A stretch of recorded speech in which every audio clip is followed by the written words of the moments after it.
So in the US, there's 19 average shark attacks per year, one of those being fatal out of every 2 years. New Smyrna Beach, Florida is the shark attack capital of the world, according to the ISAF, or International Shark Attack File. New Smyrna Beach, Florida is a measly hour drive away from Orlando, Florida, where most of us live. It is a tourist destination to many of those in and out of state, with its drive-on beaches and its great surfing. It is estimated that if you swim at New Smyrna Beach at any point, you will be within 10 feet of a shark. And I've personally surfed there and have actually seen a couple while out in the water. So by this speech, I plan to inform you on why sharks attack, some of the recent attacks that have happened, and ways to prevent them or decrease your chances of being bitten. So why do sharks attack? Well, most of the time, it's mistaken identity. There's plenty of times where they'll mistake you for a fish or a sea mammal or a sea turtle in the water. And it can also be due to water conditions, whether it's stormy, wavy, rough waters. It's harder for them to differentiate the splash of your hand or foot to that of an injured sea animal.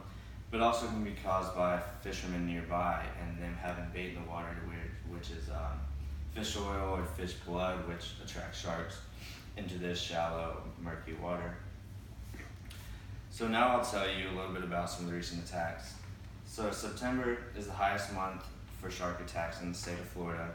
According to National Geographic, there have been 93 reported attacks from 1920 to 2010. This past September, there were 3 attacks within 3 hours of each other. People were bitten on the hands, the thighs, and other parts of the leg. 2 of those were in the same exact spot, being 15 minutes apart from each other, and there were no serious injuries.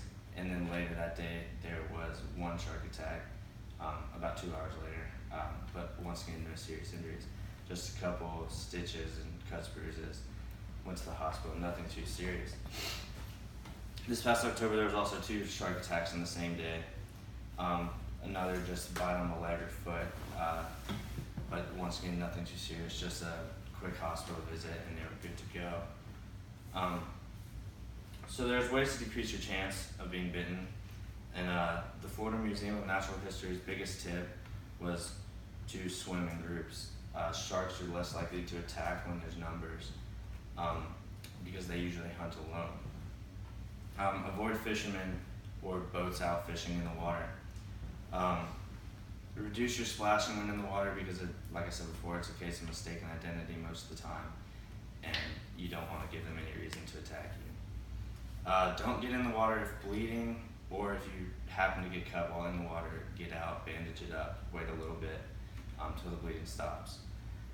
Obviously, avoid any sharks if seen. You don't want to get in the water with a shark nearby. It may attack you for mistaken identity, like I've said before.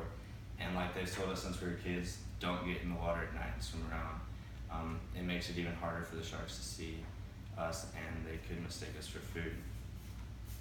But at the end of the day, the water is the shark's habitat, and they are the ones that rule it, so don't be stupid about it. Shark attacks are bound to happen, even though it's very rare. But it's just wild to think that so many happen in New Smyrna, which is so close to home.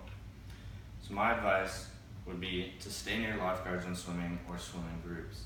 It's very important to listen to warnings or any cautions that are given out. For instance, if you see a lifeguard whistling that there's a shark in the water, it's best to get out. It's a great way to prevent a shark attack. So now I've told you some different reasons on why shark attacks happen, some of the recent shark attacks, and ways to prevent or decrease your likeliness of getting